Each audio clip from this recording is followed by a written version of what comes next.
RFC, we are very excited dito sa Atmix Laundry Trading, yung dealer natin ng hire laundry machine. Sir Micah is the President CEO of Atmix Laundry Trading. Ano ba yung kakaiba, Sir Micah, doon sa hire na laundry machine? Ito pong drum na to is from the dryer, which is 15 kilo na kasyang-kasya dito. So, kitang-kita naman natin, malaki siya. And at the same time, mabigat po. Compare sa other brand and other dryer, yung aming drum is full stainless steel. Hindi po ito siya kinakalawang, hindi po ito nayuyupi. At hindi siya basta-basta masisira or mapupunit.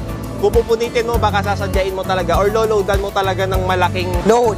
Above na 15 kilogram, yes, okay. Which is not advisable. Yes. Actually, the recommended operational load talaga ni hire is only 10 kilos lang, which is ang factory rating is 12 kilos. The more na maraming play, the more na maganda yung pag-dry niya sa loob. Yung ibang brand kasi gamit nila is aluminum. So, many chances, madali siyang mapunit. Madali siyang mayupi, yes. Masira. Kagaya nito, ito matikas talaga. Hindi siya ni-rivets. This is laser welded compare sa other brand. Mga ka-RFC, mga ka-Cebuano, if you want to operate your own laundry shop, you can acquire hire laundry machines through Atmix Laundry Trading. And if you want an easy installment plan, apply na po kayo dito sa ReadyWell Finance Company para po meron na po kayong pang-negosyo.